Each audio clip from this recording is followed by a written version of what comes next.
السلام عليكم ورحمة الله وبركاته. اللهم صل وسلم على سيدنا محمد.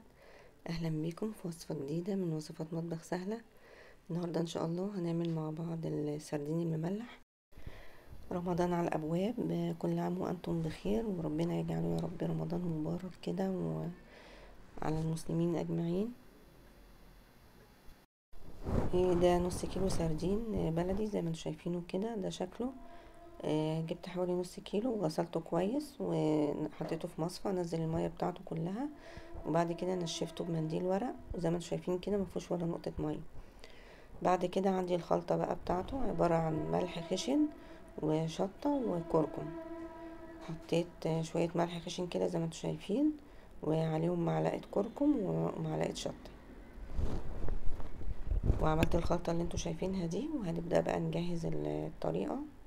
هنبدأ بقى هنا. جبت علبة فاضية كده زي ما انتم شايفين، دي علبة سمنة نشفتها كويس، وانا مغسلتهاش، انا نشفتها كويس من السمنة، وحطيت فيها كيس زي ما انتم شايفين كده. اي كيس عندك فاضي يكون نضيف هنحطه كده في العلبة، ونبدأ بقى نحط فيه السردين.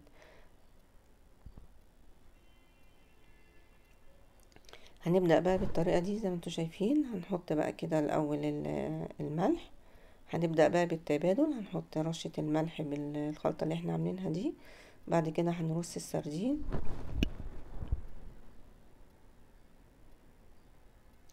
وزي ما انتم شايفين كده. بعد كده هرش الملح.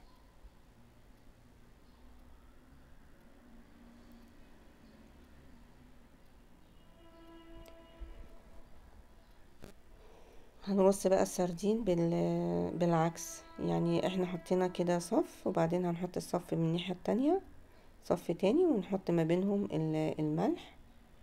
وهرص كده بالطريقة دي لغاية ما املى العلبة كلها زي ما انت شايفة كده. طريقة سهلة جدا ومفيش اسهل من كده.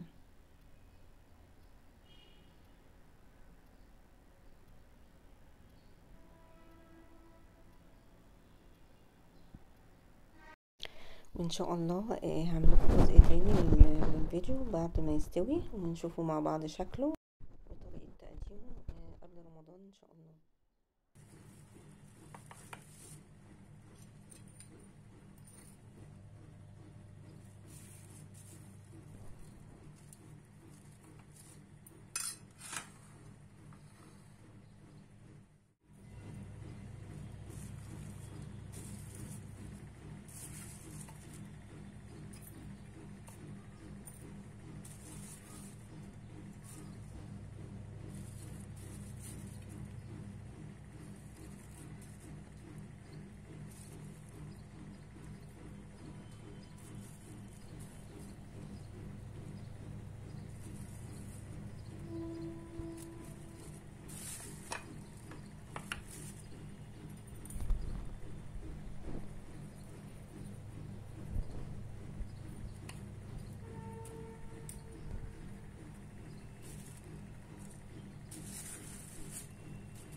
كده زي ما انتم شايفين وصلت لاخر صف في السردين وغطيته بالملح.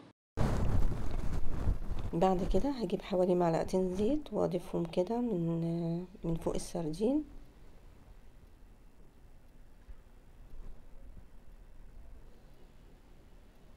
زي ما انتم شايفين كده الزيت بيتخلل في السردين مع الملح، وبيديله طعم حلو برضو في الاخر بالشكل ده.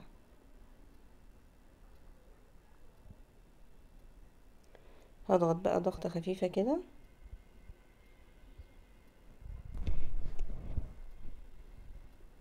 بعد كده بقى هقفل الكيس، طلع بقى الهوا كده زي ما انتوا شايفين، وهربطه ربطة. هربط الكيس بقى ربطة كده كويسة، وبعدين هجيب الاسترتش واقفله عشان ما يبقاش فيه هوا خالص.